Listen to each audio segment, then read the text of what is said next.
Furniture. Call Carpet Masters at 793-7215. That's 793-7215 for Carpet Masters. KCAA Loma Linda, 1050 AM, 106.5 FM, and now 102.3 FM.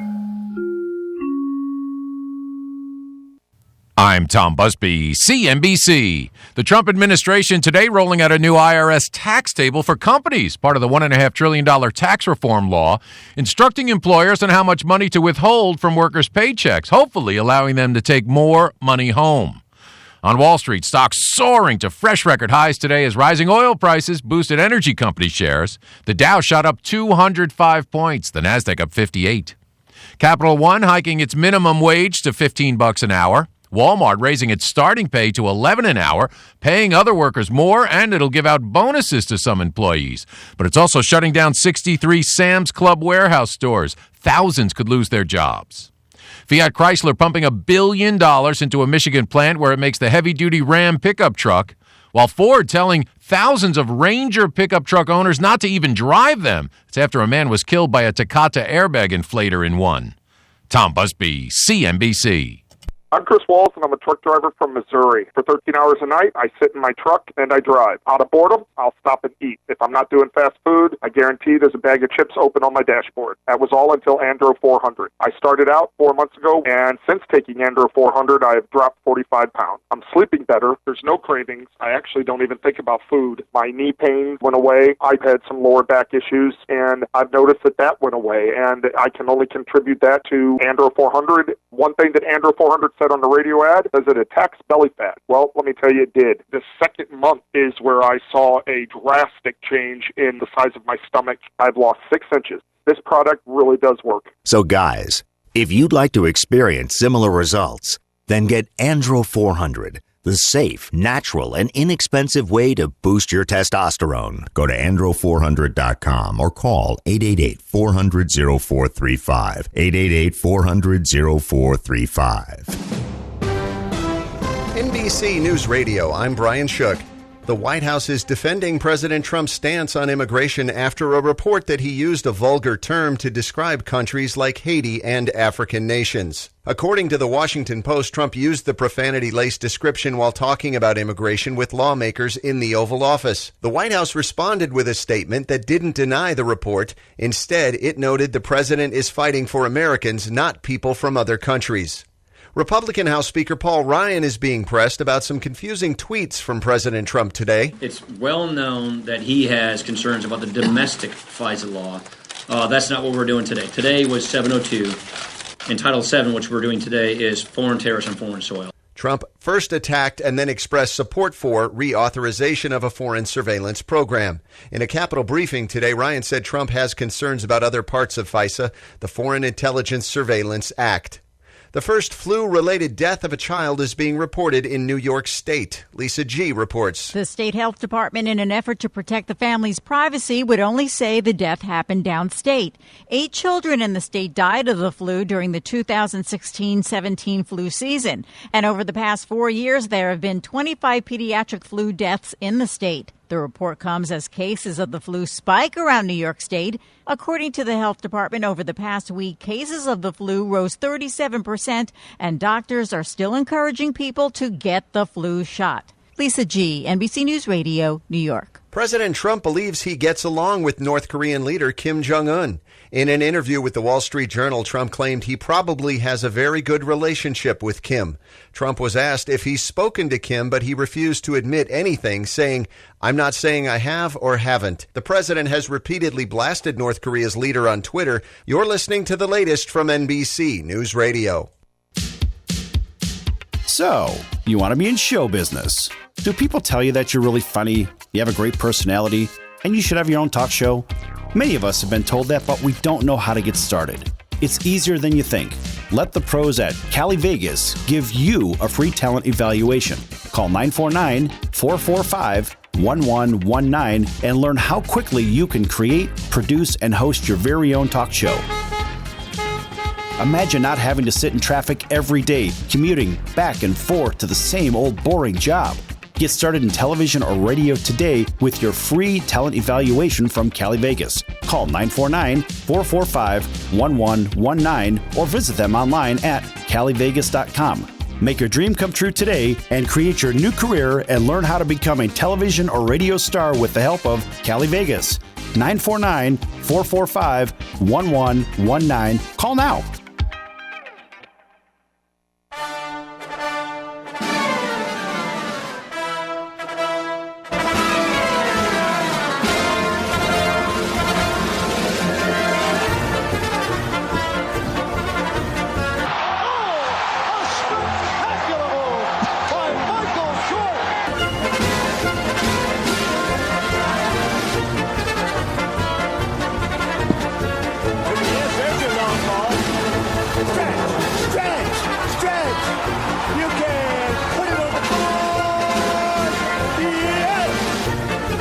Welcome to the Sports Circus. I'm your Ringmaster Sal here at Long Beach, Lenny. Today's show is brought to you by the American Business Trust Company, specializing in startup consulting, sales and marketing, corporate strategy, and investment capital. Visit them at abtrustco.com or call 657-600-1876. That's 657-600-1876 for all your business needs. Tell them the circus sent you.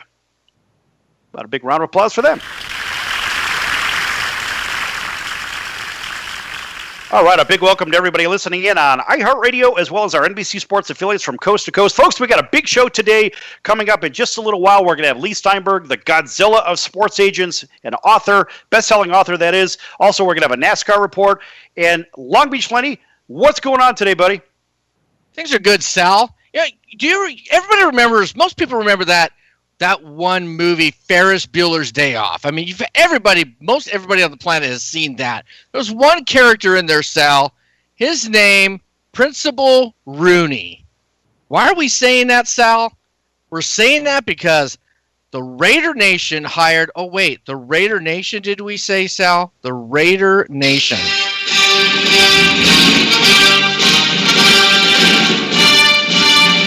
Yes. The Raider Nation right now. Seems that the Raider Nation is getting a little bit of flack now, Sal. The Rooney Rule. The Rooney Rule, for those who don't know, specifically states that you need to be able to interview prior to hiring a head football or an assistant coach. You have to be able to interview minority candidates. Well, looks like somebody's trying to look into that, Sal, that maybe the Raiders didn't do this. But wait a minute. Reggie McKenzie, he's the general manager for the Raiders. He said, as a minority himself, Tuesday that he interviewed two minority candidates before Gruden's hiring was even announced. Those candidates were Oakland tight end Bobby Johnson, ex-tight ends coach Bobby Johnson, and USC offensive coordinator T. Martin. So I guess the bigger question is, did Reggie McKenzie fail to report to the National Football League that he fulfilled his duty? Who is to blame? Is there any blame? They say they're looking into it. The NFL is looking into it. What the hell does that mean? No, Sal, is there any blame, or could this be just a lot of people looking into this because of the enormity of Gruden's contract? Because of Gruden's contract just being so off the chart, never before seen or heard. One time only have we ever viewed this, and it was Tuesday at the press conference with Mark Davis and his Mo Howard haircut that he hasn't changed since he was 6. Okay, so we need to look into this, because if it wasn't reported, now how do we know this? Okay, Reggie McKenzie, I'm glad that you brought it up, Sal, that a minority general manager, great. But then why was it brought up if there wasn't any disclosure right from the very get-go? The only thing that we've heard, we did not hear there were other coaches considered in this race. No, we heard John Gruden is going to become the coach of the Raiders, and they're in negotiations. That's all people heard. Nobody else on the radar, nobody else even heard of being interviewed, Sal. Well, maybe, and just maybe, it was the assistant general manager's job to report, do administrative work, to report to the National Football League that Reggie McKenzie's statement is true and they interview 2 minority candidates. I mean, look, folks, the fact is the best candidate should get the job. Whoever, I don't care what color, race, creed, whatever. It doesn't matter if they're purple, red, white, blue, whatever. Who cares? But now the fact of pushing an agenda, this is absolute lunacy. The National Football League is a privately held enterprise with a bunch of franchises, right? And so as a privately held enterprise, they have to operate within certain labor management relations rules, but at the same time, if they fulfill them, which as a report by Reggie McKenzie they have, that they have met their obligation. Now, the National Football League, it's their job to follow up that everybody is following this Rooney Rule in the first place. Now, if that were the case, it should have been reported right from the outset that, yes, the Raiders met their obligations per the general manager and with verification from T. Martin and Bobby Johnson, right or wrong. No, that is correct. However, you're looking at this, Sal, in a very finite lens, okay? We can't look at it that way. Everybody's saying, well, the Raiders did the right thing because they got John Gruden. All the Raider fans, people in the NFL fans are going to say, well, obviously they did the right thing because they went and hired John Gruden. And who else would they hire? Fine. You're going to hire John Gruden. You're going to back up the Brinks truck, and you're going to bring it into his lab. But at the same time, do the right thing. How about disclose some information that like you're supposed to? If this is the biggest hiring salary-wise, the tenure and the guarantee of the contract for 10 years. Okay? This is the biggest signing of all time of a coach ever. So you would think that the Raider Nation and the high-ups there are going to make certain that every dotted I, T that is crossed, a door that needs to be shut and open is going to happen. And it looks right here that it doesn't. And nobody wants a lingering smell of fishiness in the air. Something's fishy with the Raiders. Maybe they didn't do the right thing. Who wants this around them right now? They're looking at as an organization that is trying to re-energize their platform, and bringing back Gruden is a great move. Yeah, but do it the right way. Okay, but wait a minute. Maybe they did it the right way and somebody failed to do their job, which therefore they're accountable anyway. But frankly, I'm glad all of this is happening while they're in Oakland still and not here in fabulous Las Vegas. Because we don't need any controversy here. We've got a great thing going with pro sports with the Vegas Golden Knights, and the last thing that Vegas needs is the black eye that's lingering from the Raiders. It needs to heal before they come down here. So let them take all the heat for losing the Raiders up there in the first place. Let them fix all their garbage, get through all this Rooney nonsense, and then when the smoke has settled, the dust has cleared, then let's bring the Raiders here where they are coming into the first place. I think under a nice clean slate is probably the way to do it. So let Oakland take the heat. And good for Oakland for dealing with it right now, because we don't have to here in Vegas. Right. This is a good time. This is a good moment in the Raiders' history right now. Getting back Chucky, getting themselves reorganized, getting that scowl, grit. I've always talked about the Madden era where they had the 3H mentality: hit, hunt, and hurt. And I think that that's exactly what Chucky, John Gruden's going to bring back to these Raiders, what they desperately needed. They need to be able to walk in and people say, wow, the Raiders are coming into town. This is going to be a battle. It's going to be a war. And they need to be that team, Sal, before they go to Las Vegas. They need to have a statement year in the upcoming years before they go to Vegas with Chucky. Well, maybe so. You could be right about that, but at the same time, the Raiders need to get all their house cleaning in order before they make a move.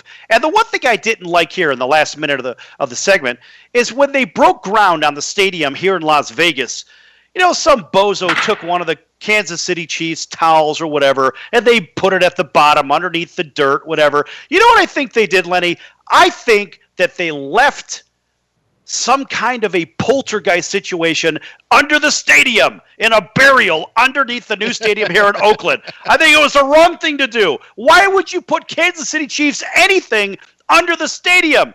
I mean, seriously, you're creating your own poltergeist. But remember real quick, remember when the Angel Stadium was allegedly built on a tribal burial ground, and before they won the World Series, they went and got a chief and a witch doctor to go ahead and do a ceremony. The next year, the Angels won the World Series. So maybe you can convince somebody to do something over there to exorcise that towel out of the ground and that alleged curse upcoming. Can't happen, Sal. All right. It looks like Sal might be off the air right now. We're going to be coming back with the Sports Circus after just a few short commercial messages. Don't go anywhere. Do you have any questions about legal issues? Have you ever been stopped by a police officer and issued a ticket that you're scared to deal with? Have you ever been in trouble with the law and don't know what to do? Do you have a will or power of attorney question? Is your home being foreclosed upon and you don't know where to turn? Maybe you were given a contract that you don't understand.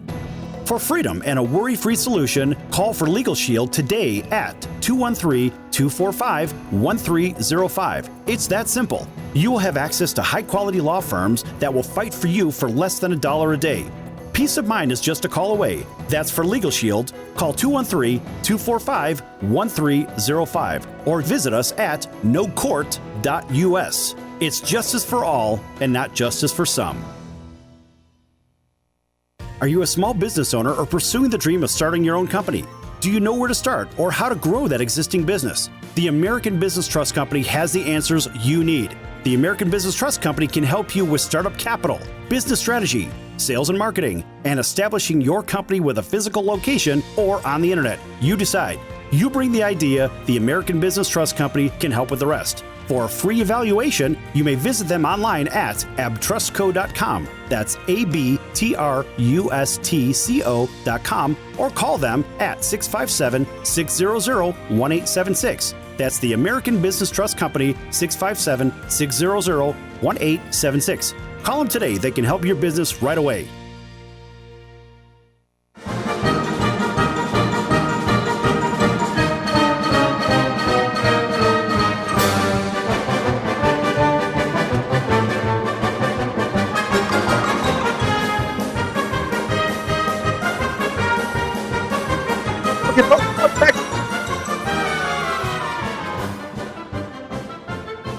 All right, ladies and gentlemen, welcome back to the Sports Circus. Actors, athletes, since 2007. Everything you do is public relations, Black Diamond PR firm. We are your people. Make sure you visit them at blackdiamondfirm.com or call 877-256-3075. That's 877-256-3075. Tell them the circus sent you. How about a big and a big welcome to everybody listening in on our NBC Sports affiliates and iHeartRadio. Long Beach Lady, we have a special guest today. Yes, indeed we do. Yes, we do. And in fact, our special guest, and I have put this out on our website and for the sportscircus.com, and frankly, I just call him the Godzilla of sports agents. He's a best-selling author, had 8 number 1 NFL first-round picks signed, $300 billion, I forget how many billions of dollars in signings from picks from the National Football League and beyond. Holy crap. Ladies and gentlemen, how about a big round of applause for Leigh Steinberg?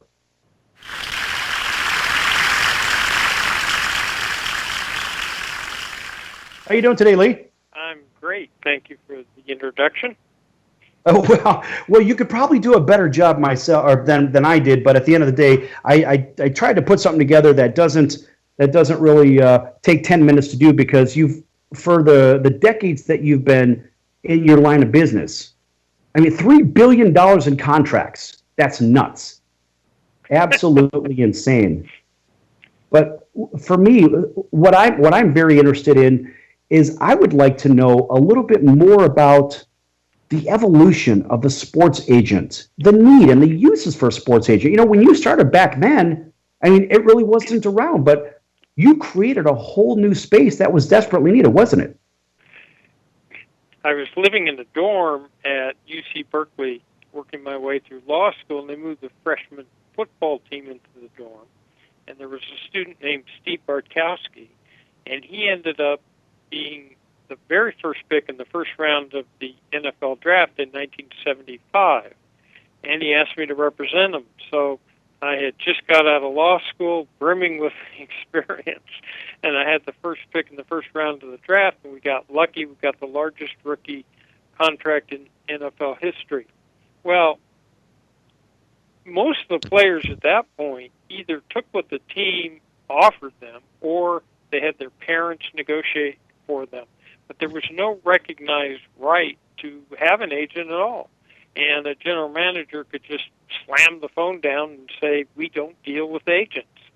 So from that point to now, this will be my 44th draft, it's really been a stunning evolution. First of all, in the economics of sport, the amazing exponential increases in television revenue, in new stadia, multiple platforms of content supply, and then the fact that I think probably with the advent of Jerry Maguire especially, it created a field that young people very much want to be in. Right. Well, looking at this, I mean, it seems to me that there is an absolute need for the services that an agent can provide and will provide. And let's face it, with the ramp up of salaries over the last couple of decades or so, there is so much at stake, and kids are leaving school early, and rightfully so. They're trying to go make a living for themselves and their families and so forth.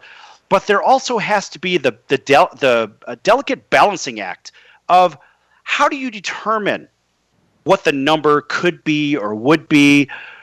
Let's just say they're a standout on their level for their position. And let's say that number hasn't necessarily been established in the market, Leigh. So how does that happen? How do you determine what the worth is for that athlete if there really is no standard set? So let's take the different sports differently. Football now has a salary cap, so the league has assigned a certain value to every player in order of how they're drafted. The NBA also has a salary cap. And so it's really veteran contracts that fit the standard you're talking about. Someone who's either a free agent, so what sets the market is how many teams are competing, and at what point does the second to the last drop out. So there really is no established market, so it's whose reality is going to prevail. And so to present that, we do a fair amount of research and present an actual negotiating packet to a team showing comparables, other players who are similarly situated in terms of performance, and then what they're making, and factor into that the growth of television rights and other revenues that come into the game. But they've really capped the rookie contracts in basketball, in football. So there's not a whole lot of negotiability to it. That came in 2011 in the NFL. It's been around for longer than that in the NBA. And in baseball, it's all a matter of age. So a player comes into the league as a draftee, and there's some negotiability in terms of that contract, but then the first 3 years they can be paid anything as long as it's the minimum, and then years 4 through 6 have salary arbitration. So one side submits a figure, the other side submits a figure, and the arbitrator has to choose between them. And then after 6 years in baseball, players become free agents. And so It's all age-oriented, which is why Mike Trout, like his third year as MVP, was making $700,000, and someone who was a free agent, probably hitting $260, was making $15 million. Right. Everybody, we are here with legendary sports agent Leigh Steinberg with us on the Sports Circus. Leigh, this is the co-host, Long Beach Lenny, and normally I throw a question curveball, and I'm going to throw you a little one right now. There's a lot of great athletes that people would say, Leigh, boy, if I were a sports agent, I'd love to be able to have that guy as a client. Now, I'm sure that you've been asked that before, but I want you to dig a little deeper here, Leigh. Can you give me 3 names of athletes in the past that you said, boy, that's the guy that I would want to have, and these are the reasons what makes him a good candidate for me to represent him? So that is a sinker, but I'll try to hit it. The key for us is looking at the character and the willingness of an athlete to be a role model and retrace their roots to the high school, collegiate, and professional communities and set up charitable and community programs that enhance the quality of life and root the player into those areas, and then their ambition for second career. And then you turn to the talent level, but only after you've got the requisite character and you know this athlete's going to make a positive difference in the world.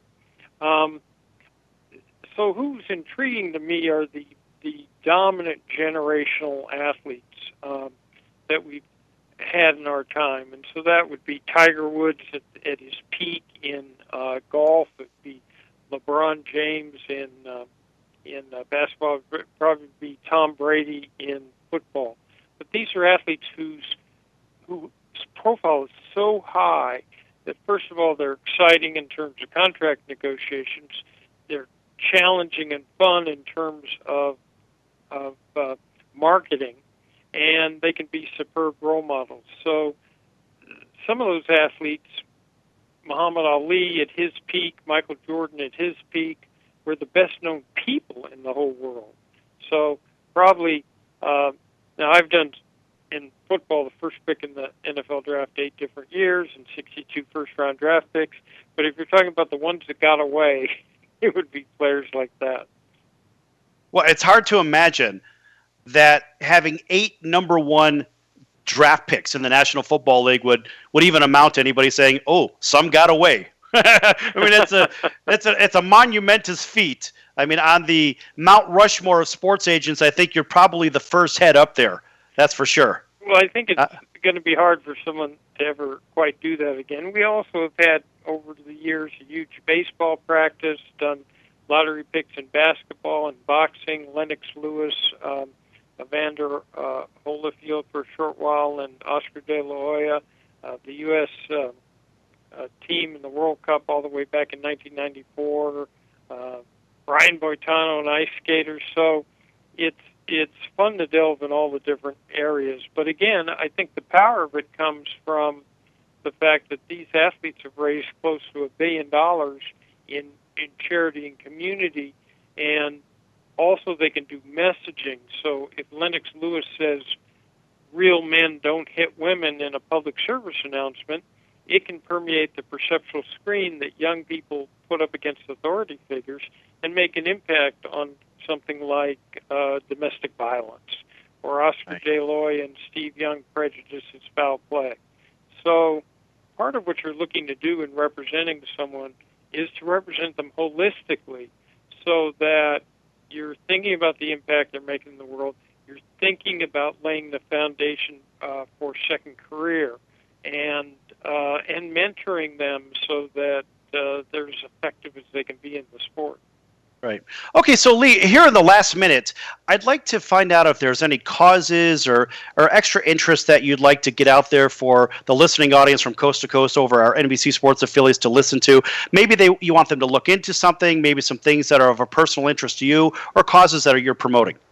Well, bullying is one of them, because so many kids get traumatized at an early age. We helped form a group called Project Hear Us to take older athletes and have them work with high school athletes to change the culture of different schools. So certainly that's one of them. Domestic violence, people know how to get to resist that. We've done programs to fight racism and the environment. We have a Sporting Green Alliance that takes sustainable technology and puts it into stadium, arena, and practice fields. Leigh, is there a website where people can learn about these causes? I tweet on Leigh, at Leigh Steinberg, steinbergsports.com, sort of talks about all that. one of the things we've been doing is running agent academies to train young aspiring agents in the real-life skills that they need to practice. And we've got a sports education component coming out on the internet in a month or so that will help anybody who wants to work for a team, a league, marketing, branding, training, every single aspect, television, that there is in sports. So part of what we're trying to do is create a new generation of talented, young sports professionals that have ideals and have ethics. All right, that's fantastic. So we have your social media, you have a website. Leigh, it's been a pleasure having you on. Of course, we'd always like more time, so we certainly want you to come back. Maybe after the Super Bowl, you could take a little time and come back with us if that's possible. What do you think? Thank you kindly. Listen, ladies and gentlemen, Leigh Steinberg, Godzilla of sports agents, best-selling author, and certainly a pleasure to have him on. And Long Beach Lenny, I know you and I have a lot more questions. We'll catch up with him on the next time around. And we're going to come back, folks, with our NASCAR report with Randy Anthony in just a few minutes right here on the Sports Circus. Folks, don't go anywhere. Lots more to come. Do you have any questions about legal issues? Have you ever been stopped by a police officer and issued a ticket that you're scared to deal with? Have you ever been in trouble with the law and don't know what to do? Do you have a will or power of attorney question? Is your home being foreclosed upon and you don't know where to turn? Maybe you were given a contract that you don't understand.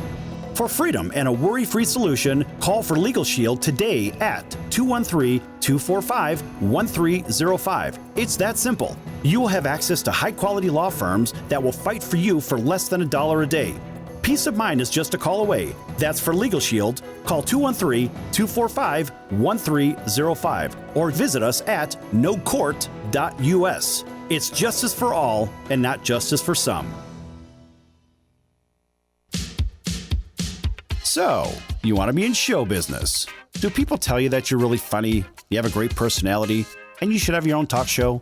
Many of us have been told that, but we don't know how to get started. It's easier than you think. Let the pros at Cali Vegas give you a free talent evaluation. Call 949-445-1119 and learn how quickly you can create, produce, and host your very own talk show. Imagine not having to sit in traffic every day, commuting back and forth to the same old boring job. Get started in television or radio today with your free talent evaluation from Cali Vegas. Call 949-445-1119 or visit them online at calivegas.com. Make your dream come true today and create your new career and learn how to become a television or radio star with the help of Cali Vegas. 949-445-1119. Call now.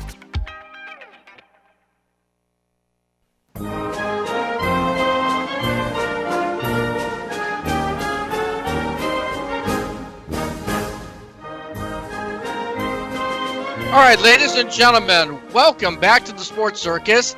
Today's show is brought to you by Legal Shield, providing you legal protection and peace of mind for less than $1 a day.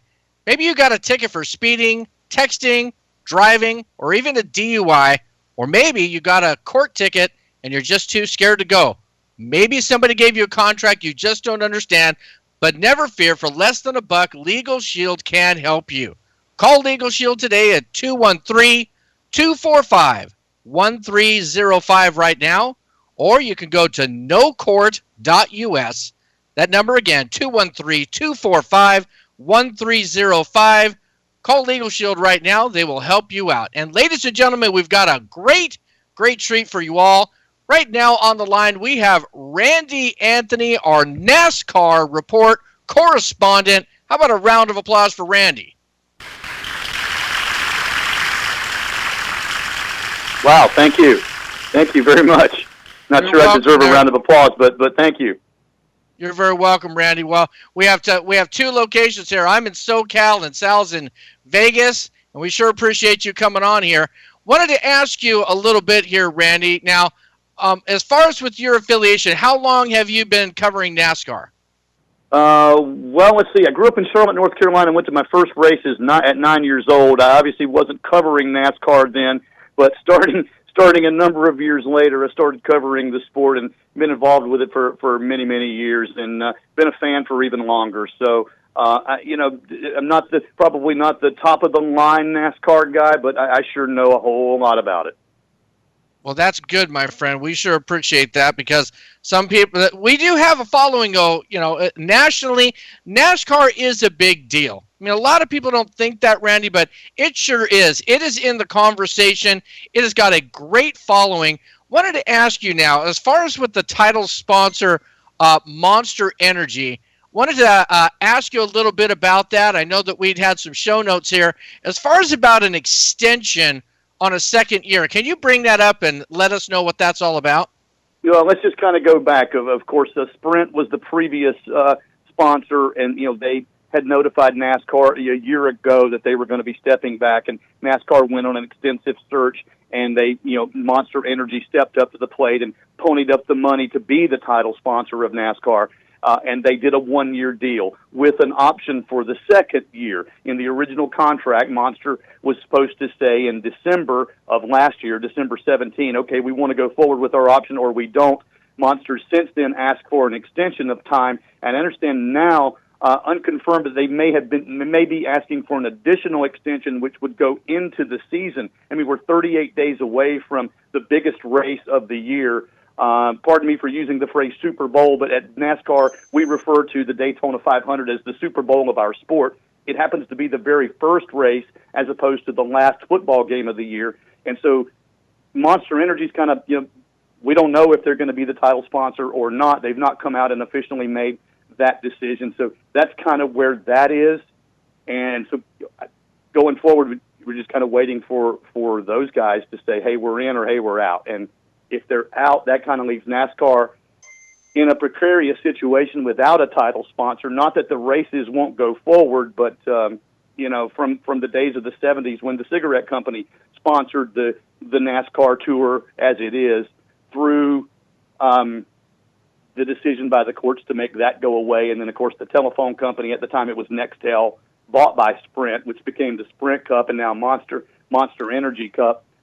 So that's where that stands right now as we speak of today on January 11th. Hey, Randy, real quick, how many people attend this, let's just call it the biggest race of the year? Approximately. How many seats are at Daytona 500? I'd have to look that up, but it's in several, multiple tens of thousands, 80, 90, perhaps even more. You got to count all the people down in the infield who are camping and cooking and partying. You got to count those folks as well. Right. In excess of hundreds of thousands of people. It depends on the track and the track size. Daytona, of course, is a 2.5-mile track, big, huge infield. They even have a lake inside there called Lake Lloyd, which some folks say that you can fish in. I'm not so sure about that. I've seen Lake Lloyd. I'm not sure. Well, I would want to eat Randy, the fish out of Randy, that lake. look at it this way, Randy. Hold on. You've got hundreds of thousands of people attending the Daytona 500, and you have maybe 80 to 90,000 people attending the Super Bowl. I'm sorry, but it sounds to me like the Daytona 500 is bigger than the Super Bowl. What do you think? Well, you got how many? Come on, man, go with me here. You're killing me. Well, no, I'm the NASCAR guy. I'm with you, but the Super Bowl is televised around the world. The Daytona 500 is televised around the country and in maybe a few other places. You're not trying thunder, to diss the Daytona 500, but yeah, there's lots of people who are sitting at home on Sunday afternoon watching the Daytona 500, and lots of folks who are in Daytona. I hope to be one of them because, frankly, it's a little too cold here in North Carolina for my liking. I perhaps need to move to Southern Cal or even to Vegas. That's right. Vegas is awaiting. So, hey, let me ask you real quick about the rule change. Now, there's rule changes which reduce the number of pit crew members. Basically from 6 to 5. Tell me about that. Tell the audience about that. I have no idea what this is about. I don't know much about NASCAR. I'm learning like a lot of other people, but I need to know more about this. Okay, so you're driving from Southern Cal down to Phoenix. You got to make a pit stop because you need gas. You can't get all the way there. Same thing in NASCAR. You got to go 500 miles. Well, that tank of gas isn't going to go 500 miles. Those tires aren't going to go 500 miles. So you got to make a pit stop. In the past, you've been able to have 6 people to come over the wall and service the car. All right? One of those is a tire changer. One of those is a jack man. One of them is a fuel man, et cetera, et cetera. Well, they're reducing the number to 5 in the interest of parity and cost savings. And In addition to that, they've also reduced the function of the fuel man, the guy who's pouring the petroleum into the car, pouring the gasoline into the car. That person's no longer going to be able to grab a tire and help with the tire changer, not going to be able to stick a wrench up and do an adjustment to the rear of the vehicle. So they've reduced the number, and it's supposedly for cost savings, but there are going to be fewer guys coming over the wall. Like you said, last year 6, this year 5. Gotcha. Go ahead, Lenny. So now that's gonna most likely stall a little bit in time with the pit stop, is it not? Oh yeah, that's going to make a longer pit stop. I agree with you, Lenny. Absolutely. Pit stops have been in the 12, 13 second range for good teams, for routine pit stops where there's not a problem, a lug nut falling off, or some kind of damage to the vehicle, where it's just the guy coming in. I need gas, I need tires, and I need to go on. 12, 13 seconds has kind of been the norm.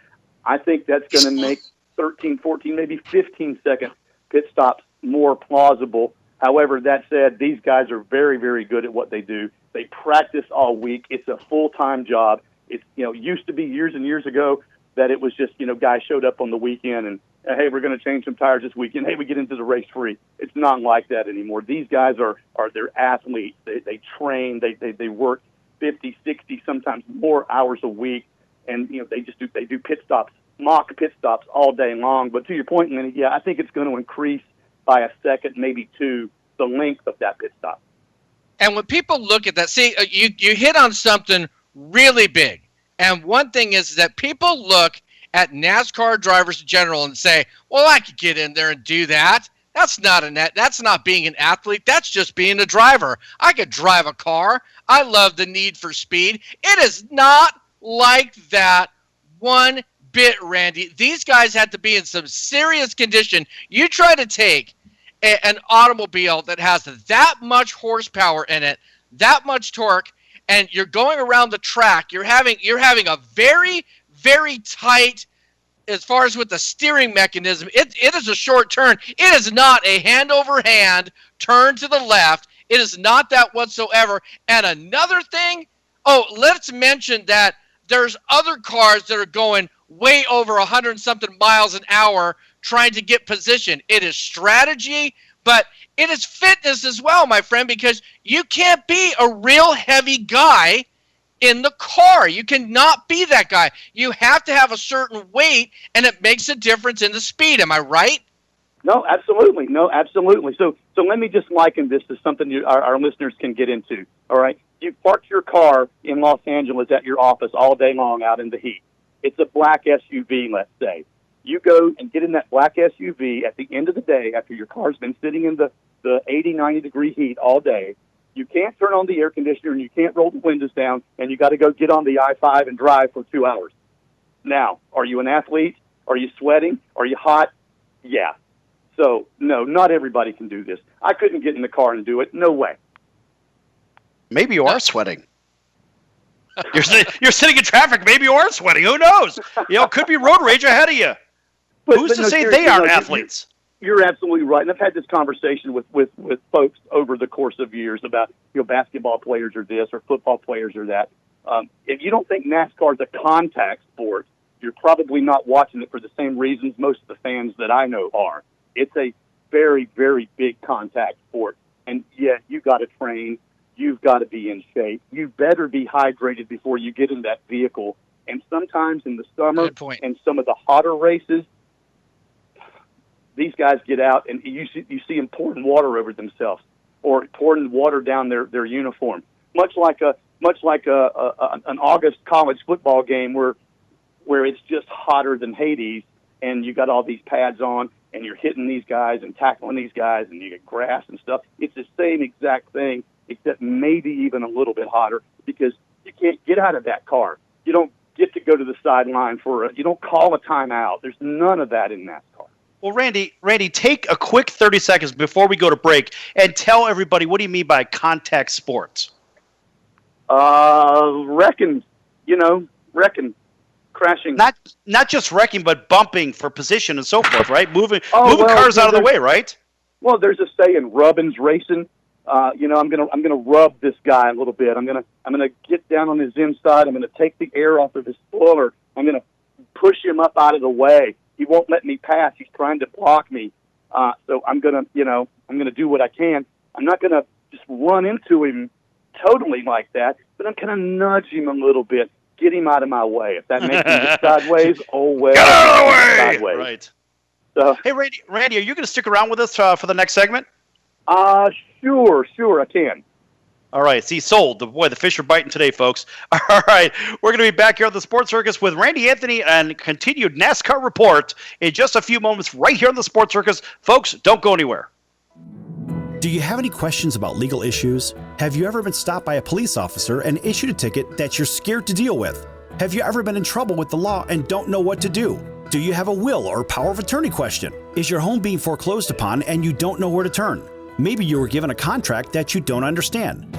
For freedom and a worry-free solution, call for Legal Shield today at 213-245-1305. It's that simple. You will have access to high-quality law firms that will fight for you for less than $1 a day.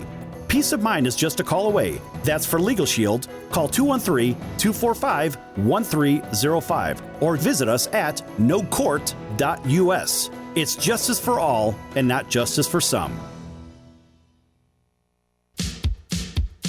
So, you want to be in show business. Do people tell you that you're really funny, you have a great personality, and you should have your own talk show? Many of us have been told that, but we don't know how to get started. It's easier than you think. Let the pros at Cali Vegas give you a free talent evaluation. Call 949-445-1119 and learn how quickly you can create, produce, and host your very own talk show. Imagine not having to sit in traffic every day, commuting back and forth to the same old boring job. Get started in television or radio today with your free talent evaluation from Cali Vegas. Call 949-445-1119 or visit them online at calivegas.com. Make your dream come true today and create your new career and learn how to become a television or radio star with the help of Cali Vegas. 949-445-1119. Call now.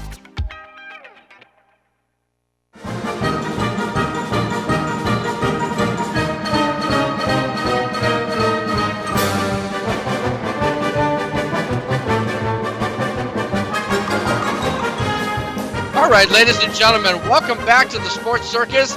This segment is brought to you by Cali Vegas, helping people just like you create and host your very own radio, TV, or multimedia talk show. Cali Vegas can help you with everything you need to get out of sitting in hours of traffic every day and host your very own talk show in your own studio. How do you do this? You call Cali Vegas. Take down this number, 949-445-1119, or you can visit calivegas.com. Again, that number, 949-445-1119, Cali Vegas. They can make it happen for you. And also, ladies and gentlemen, we'd like to go ahead and bring your attention to our social media right now, and you can get a hold of us at thesportscircus.com. That is our website that shows you all the guests that we have, keeps you updated on our feature schedule. Also on Facebook and Twitter at The Sports Circus. I have one, which is Long Beach Lenny with the number 4 on Twitter, and then also the same thing on Facebook on a fan page, Long Beach Lenny. And we'd like to thank right now all of our NBC and iHeart radio stations that are listening. How about a round of applause for all of our social media? Very good. What about Randy? Randy's sitting over there, his chopped liver, like, what are we doing, man? Am I going to get to plug myself too? Go ahead, Randy. Yeah, what's up? What's up? Yeah, what's up with that? Sorry, brother. No, it's all. Hey, man, I understand sponsorship totally. I'm the NASCAR guy. Remember? That's right. How about Ricky Bobby with sponsorship on his windshield? Dude, that was what a great movie. I love that movie. I don't know anything about racing except either you're first or last. Oh wait, well, Sal, we actually have that. Well, I mean, Dale Earnhardt Sr., the late great Dale Earnhardt Sr., who a lot of us love and still adore, he once infamously said, "Second place is the first loser." You damn right. Absolutely. And look, and I feel the same way. I mean, people look. We just talked about off air before the show. We talked about the SEC championship game number 2.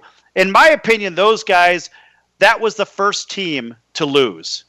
Because Central Florida, of course, being the national champion for real. Anyway, moving back over to racing. They were the first to lose, so therefore either you're first or last. Correct. Okay. Moving right along. All right, so listen, I want to ask you from a novice's standpoint. Look, I've been watching like the Indy cars since I was a little kid, not really knowing what's going on, except these cars are going 200 plus miles an hour. The NASCARs also those cars go 200 plus miles an hour as well, right? In some cases, they've tried to not get them that fast. And with regard to the race at Daytona, which is coming up in 38 days, as I mentioned, there's another track over not too far in Alabama called Talladega. Those two racetracks are what NASCAR refers to as restrictor plate races. In other words, they take a physical metal plate and stick it over top of the carburetor, and it reduces the amount of air that can get in, therefore reducing the speeds. Bill Elliott famously set the NASCAR speed record at 212 miles an hour some many years ago. And when he did that, NASCAR said, we got to slow these cars down. And so they're still going pretty close to 200 at those big, huge racetracks, Daytona, Talladega, Indy, the California racetrack, Michigan, and all of those 2-mile-plus racetracks that we have on the circuit. So, but other places like Martinsville, Virginia, and Bristol, Tennessee, these very small tracks, you're still going 120, 130, which is still pretty doggone fast. Well, Randy, is it a matter of aerodynamics and the cars would obviously fly over and start doing, rolls and somersaults and all kinds of crazy stuff? Is that really what it's all about with the speed?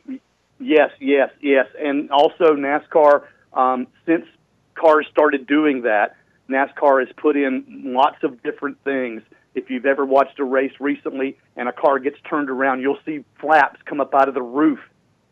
They pop up. It's almost it's like an airplane wing when the plane's landing, and it puts that car. There are other kinds of safety things involved with keeping tires tethered to the vehicle, which they copied from the IndyCar sport, the open wheel races that we have. And so, yes, it's all about aerodynamics, especially at a place like Daytona. But at a short track like a Bristol or a Martinsville or even a Richmond, which is a 3/4-mile track, it's less about aerodynamics and more about the driver and his, and in some cases her skill about rubbing and positioning and being able to put your car on the bottom or the top, depending on which lane is actually working best. And that can change from track to track. As a matter of fact, it can change during the race. You can be running the bottom lane in an early part of the race. Then later in the race, the higher lane becomes the fast way around, as opposed to the lower lane, which was working earlier. So there's lots and lots of different factors. But aerodynamics, absolutely yes, especially at the big tracks. So we look at race car racing now, and you look at how it was before. This is a generational sport where you have Unser, you have the family, you have Elliott, just like you said. Now that we have Junior leaving and retiring this year, who are the big names right now that you could rattle off here, Randy, that are shining right now and taking the lead going into the next level of competition? Well, I'll just go on record right now, Sal and Lenny, is saying I think Chase Elliott is going to be the next star, if he's not already the biggest, brightest star in NASCAR. Chase Elliott, of course, is the son of Bill Elliott. If you know anything about racing, Bill Elliott was a famous race car driver. They called him Awesome Bill from Dawsonville, his hometown in Georgia. He was also referred to as $1 Million Bill. He won the first Winston Million back in 1985 for winning four particular races that were set up at the beginning of the year. If you won those 4 races, you got $1 million, and of course that was a lot of money, way more than it is nowadays in this $1 million thing. But Chase Elliott, he's the son of Bill Elliott. He drives for Hendrick Motorsports, and last year he drove the number 24 car, which was vacated by Jeff Gordon's retirement. Jeff Gordon, of course, going to be a NASCAR analyst on TV now going forward. But Chase is now going to drive the number 9 car, and that's the number that his father made famous. And I'll tell you right now, if he'll be in the chase for the championship, and my pick right now, January 11th, before the races ever even start, Chase Elliott's going to be your NASCAR champion this November. Now, I don't know this, but did Junior take the Terminator's number as well, or no? Well, actually, no, he didn't, because when Junior came in, he used his grandfather's number, the number 8. And Right. then when Junior decided to no longer drive for his father's company after Senior's death, Dale Jr. and Teresa Earnhardt had a parting of ways, and Dale Jr. went over to Hendrick Motorsports. His stepmother, would not release the number 8 to him, and so that's why Junior drove the number 88. Junior never drove a number 3 car, to my knowledge. He drove a 31 in the junior circuit, what used to be the Busch Series, now the Xfinity Series, the Saturday races, if you will. And I don't recall Junior ever running the number 3. Now, what about the actual make and models of the car? I mean, we've got Chevy, we've got Toyota. What particular brand name of vehicle are being used out there? Okay, you got Ford and Chevy and Toyota, that's all. Used to you had That's it. Pontiacs, they don't make Pontiacs anymore. Used to you had Buicks, they don't make Buicks anymore. Dodge was in for a while, out for a while, back in for a while, now out. There's talk about adding some new manufacturers. I personally think if you're going to have Toyotas, you should have Nissans in there as well. But Ford, Chevy, and Toyota right now are the 3. Where does Penske line up in the NASCAR these days? Well, Roger, the captain, what a great guy. I mean, he's a multi-car team owner. He's got Brad Keselowski and Joey Logano, the famous number 2 that Rusty Wallace drove many, many years ago, and of course the 22. So 2 and 22. He stacks up right up there with the big names. I mean, you've got Richard Childress, you've got Rick Hendrick, you've got Joe Gibbs. Of course, Joe Gibbs is the former coach of the Washington Redskins, Super Bowl winning coach. He's got a multi-car team. Those are the big teams, and just like we talked about in the last segment about reducing the number of pit crew members, that's designed so that these smaller teams, the non-Joe Gibbs, the non-Rick Hendrick, the non-Richard Childress, these smaller one-car teams, if you will, so that they can kind of play along and play nicely with the big guys. So that's kind of where that is. As far as where Roger Penske stacks up, I know Roger wants to win a Daytona 500 in the worst of ways, and you look for those two guys to get out there and go after it. Go ahead, Sal. No, it's just because so that's winning the Daytona 500. That's the tip of the iceberg. That's the top of the mountain. There's no bigger race in NASCAR than the Daytona 500. Correct? That's correct. Yep. I mean, you talk to any NASCAR driver or any wannabe NASCAR driver, they would tell you, I want to win the Daytona 500. Look, remember Dale Earnhardt Sr., he wanted it so bad it took him 19 years, almost 20 years before he finally won that race. I was there that day, guys, and every team, every single member of every team came out on the pit lane. It took Earnhardt forever to get to victory lane. We were so excited to interview him. But every single member of every single team wanted to touch his hand as he drove that car down pit lane to victory lane. Well, Randy, how many racers are on a team? For those that don't know, how many racers are on a team? How many cars in a particular team are allowed in a particular race? I believe at one point you said there was 40 cars out on the track, right? Yeah, and there's 40 cars on the track. I don't know that NASCAR limits the actual number of teams. They may. I actually have to look that up. But most teams, like Rick Hendrick and Jack Roush and Joe Gibbs and some of these other guys, they have 2, 3, and sometimes four cars or 4 teams. Now, they can have countless number of engineers and sheet metal people and people, quote-unquote, the guys back at the shop. They can have as many of those as they want. NASCAR's limited the number of people who can travel, and now they've limited the number of pit crew members who are coming over the wall. Now, that said, the people behind, you can still have more people behind the wall doing things. You still got a crew chief who's up on the box watching and controlling, and they all have two-way radio communications. Drivers have a way to communicate with earpiece in their helmet. They have a push-to-talk button on their steering wheel. The crew guys who are on the pit box they may or may not can see the whole track, and they have these guys called spotters. And the spotters are way, way, way up in the grandstands, sometimes on the roof of the building, And in some places like Daytona and Talladega, there may be more than one or spotters. All right. Well, I'll tell you what, Randy, on your next visit back to the Sports Circus, hopefully it'll be in about a week or so, you could tell everybody a little bit more about the teams, because I have a lot more questions about it, but we're basically out of time at this point. A big thanks for you to joining us here at the Sports Circus today. Looking forward to being back next week. Sure, and also a huge thanks for Leigh Steinberg showing up today and dropping some real knowledge on us. And for Long Beach Lenny, I'm your Ringmaster Sal. And folks, make sure you tune in tomorrow. I believe we're going to have a former Houston Oilers and Tennessee Titans player on the team to talk a little NFL with Long Beach Lenny. So make sure you don't miss that one, folks. Right back here on your favorite radio station. And a big thanks for everybody listening in on NBC Sports and our iHeartRadio station. We'll see you next